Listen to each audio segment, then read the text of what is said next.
要子瑜同埋啲兒主嚟同大家做一個簡單嘅節目分享。好，咁不如我哋先請兩位，不如同大家講下今次呢個咁特別嘅合作啦。一來同張吉安導演啦，因為張吉安導演都係現今世代一個比較特別嘅導演啦，即係唔係一個拍商業片嘅導演。咁不如兩位講下同張導演嘅合作啦，同埋你哋兩位第一次合作係有啲咩感覺？大家好，我係楊子瑜，飾演嘅係慧心。咁我今次係好多謝你哋俾呢個戲，我都知道呢種非商業嘅形式可能喺香港唔係咁容易被接受啦，因為個文化大家可能唔係咁熟悉，而且係一個比較節奏比較慢啲嘅一個電影。咁好高興可以同張因為我以前咧細個嘅，真係細個嘅時候啦，講緊13、14歲，咁我係張導演嘅聽眾嚟嘅。佢以前喺馬來西亞係做DJ，咁佢咧以前嘅節目都已經係比較偏鋒啲嘅馬來西亞，可能佢嘅主題都係圍繞住一啲鄉音茶料啊，採集一啲以前嘅一啲中文嘅傳統喺馬來西亞嘅，或者係一啲可能方言，即係連帶唔係國語嘅，但係可能係廣東話，又或者係一啲可能福建話咁樣。咁我對於呢啲題材非常之有興趣。咁今次係可以同佢合作，覺得係好開心，可以將家鄉嘅文化帶嚟香港。最開心係我拾獲咗一個好好嘅朋友，同埋係忘年之交。我大佢好多，但係我覺得我好似年輕咗，好開心。因為其實我哋係同公司嚟嘅，咁喺跟住話有啲嘢咧有見到係我真係合嘅時候，就會好對同啲嘢咯。咁大家好，我係欣怡，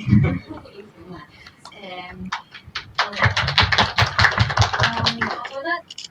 張安導演佢嘅過程係好，即係做人演員係好值得珍惜嘅，因為我哋喺香港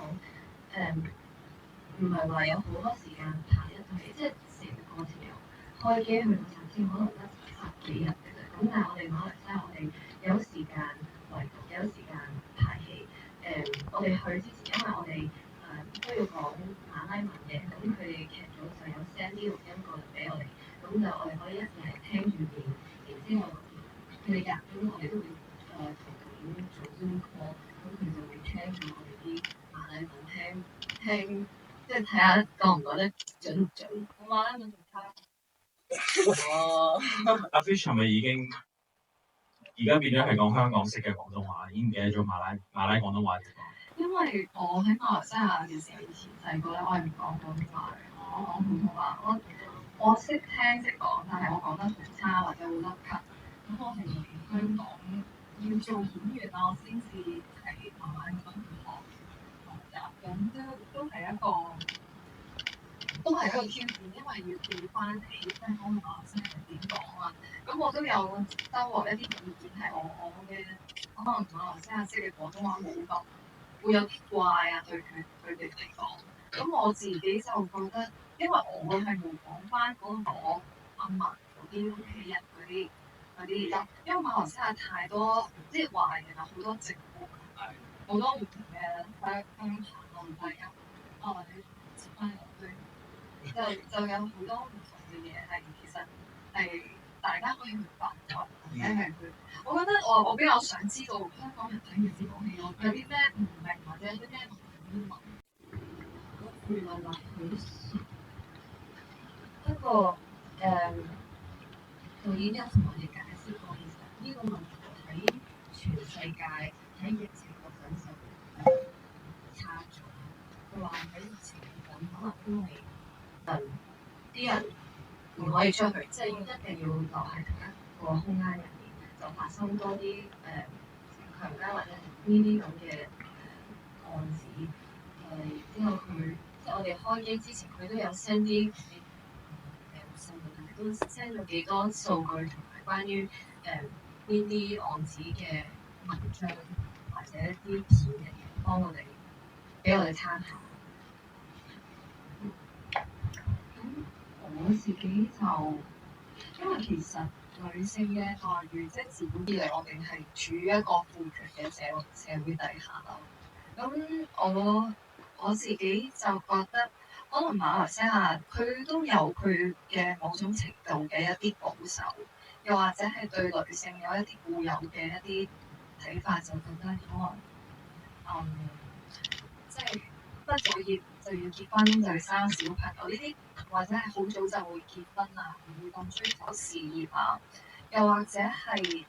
好難去到棄嬰嘅呢一方面，就係會有好多人。即係會，即係可，因為墮胎呢樣嘢喺無論係宗教又或者係社會底下，大家嗰個框架底下就會覺得啊，墮胎係好邪嘅，但係生完之後又唔會去冇得去承擔呢一個能力，即係冇能力去咁講。唔得啊！我組織下我語言先。即係你生完之後，你冇能力去養。有啲好多好殘忍嘅事件，例如即係又生完個 BB 將佢滾落個廁所嗰個馬桶度啦，又或者係就咁放咗喺嗰啲草地啊嗰啲，咁呢啲女仔係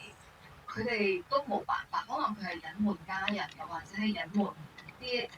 情況，隱瞞任何人都好啦，佢哋係好無助。但係就係其實呢一個馬來西亞係有呢一種機構嘅，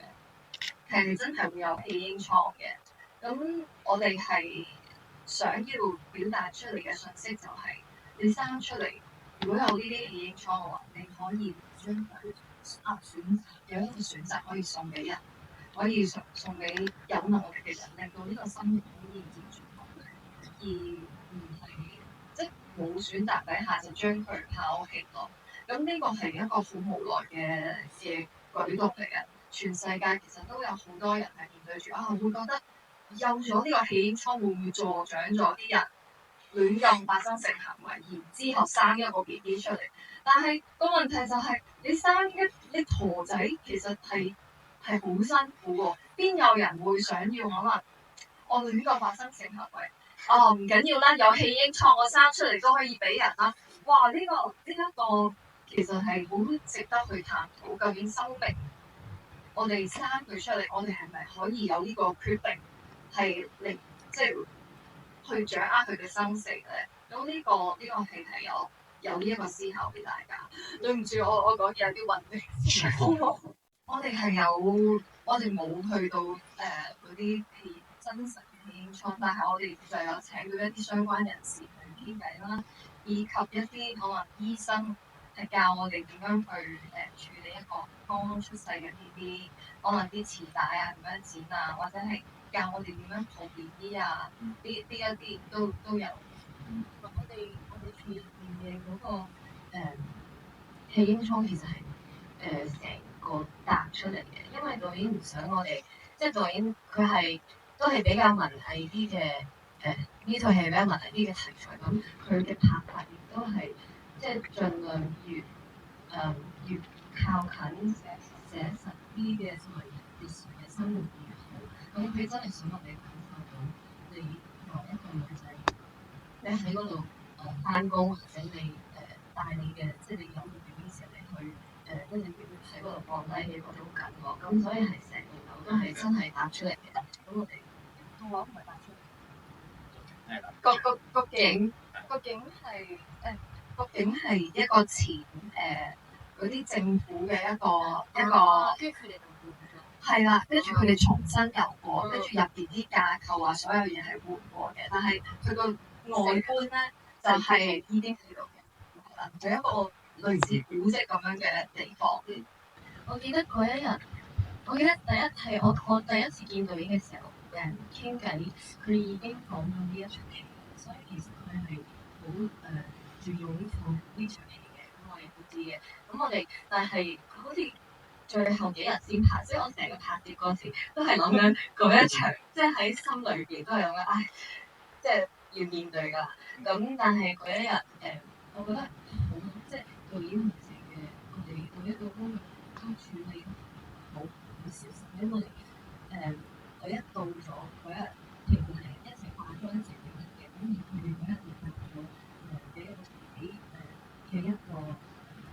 地方而整頭髮化妝咁樣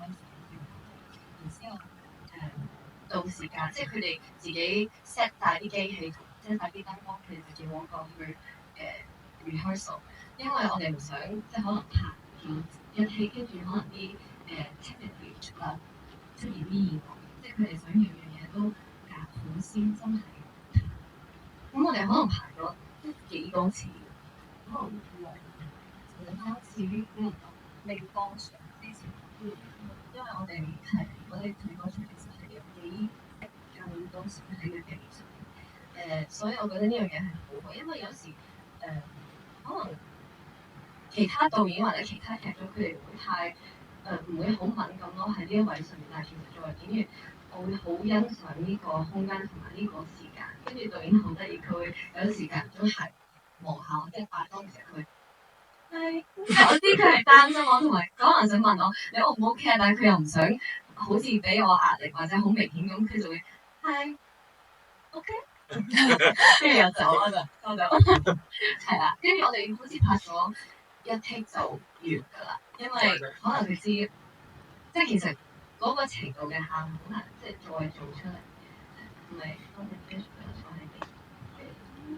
阿 Fish 有冇呢個先嘅分享？都係咯，都覺得劇組係好重視呢一場戲，同埋好珍惜我哋演員嘅 energy。佢唔會想要浪費好多時間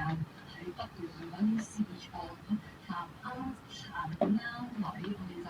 入去就將我哋嘅情感放出嚟，佢就已經係覺得我哋就做出嚟咯。而我覺得呢套戲可以留意嘅咧，就係佢有好多個武器入邊，即係例如嗰場戲嘅水啦，佢就會覺得女人就好似水一樣，所以呢套戲入邊係有好多唔同嘅水嘅元素，例如麗珍係咁飲水啦，佢會覺得女人係水做嘅，可能女人比較感性，有好多眼淚，又或者女人就好似水一樣咁柔情，咁佢會用水嚟主宰多係。即係佢會覺得係女人咯，又或者係媽媽托住 B B 一邊，其實我哋一出世就係包裹喺水入邊，而